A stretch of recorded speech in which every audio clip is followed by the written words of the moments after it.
सतनाम श्री वाहेगुरु। साखी जब गुरु नानक जी और मर्दाना तलवड़ी पहुँचे। जब गुरुजी और मर्दाना तलवड़ी पहुँचे तब नगर के बाहर चंद्रभान संधू के कुएं के सामने आसन लगाकर बैठ गए। और यह खबर जब पिता कालू जी, माता तृप्ता और राय बुलार को पता चली, वह अत्यंत प्रसन्न हुए। गुरुजी से मिलने व स्वागत के लिए चंद्रभान जी के कुएं के पास गए। पिता कालू जी अपने पुत्र को ऐसे साधारण वस्त्रों में देखकर अत्यंत दुखी हो गए। पिता कालू जी को ऐसे देखकर उनके भाई श्री लालू जी, जो गुरुजी के चाचा थे, उन्होंने गुरु नानक जी से कहा, हे नानक, उठो और अब घर चलो। गुरुजी ने कहा, मैंने तो विशाल घर अपनाया है, अब मेरी छोटे से घर में जाने की इच्छा नहीं रही।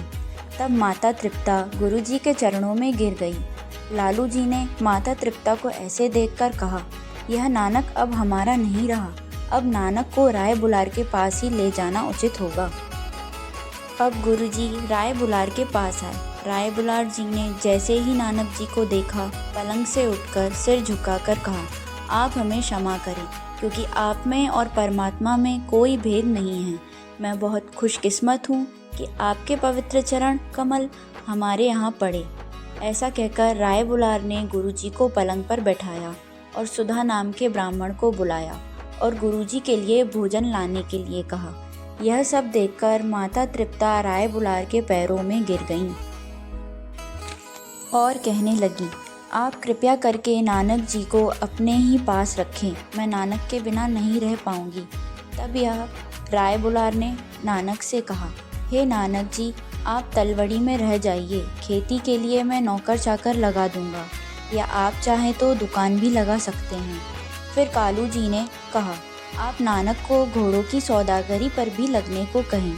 फिर कालू जी ने नानक जी से स्वयं कहा, आप जो चाहते हैं हमें वह स्वीकार है। राय जी ने इस बात के साक्षी हैं। इस सब के बाद राय बुलार ने कहा, अच्छा, आप लंगर लगवाइए जो गरीबों को भोजन करवा सके। परंतु नानक जी इन सब के लिए राजी नहीं हुए। सन 1555 में गुरु नानक जी तलवड़ी से जाने लगे। तब पिता कालू पटवारी राय बुलार के पास जाकर रोने लगे। इसे देखकर राय बुलार नानक जी के पास जाकर कहने लगे, मुझे क्षमा करें, परंतु आपसे प्रार्थना करना चाहता हूँ कि आप तलवड़ी में ही रहें। तब गुरु नानक जी ने कहा, यह मेरे अधिकार में नहीं है। राय बुलार ने बहुत आग्रह किया। यह देखकर गुरुजी उदास हो गए। राय बुलार ने कहा, हे गुरु नानक जी, आप हमें क्षमा करें, सेवा का सौभाग्य दें। तब राय बुलार ने एक टोबा बनवाया जिसमें गुरुजी का नाम लिखवाया गया। धन्यवाद। यह साखी अपने सगे संधियों, मित्रों को सुनाकर अपना और उनका जीवन सफल बनाएं।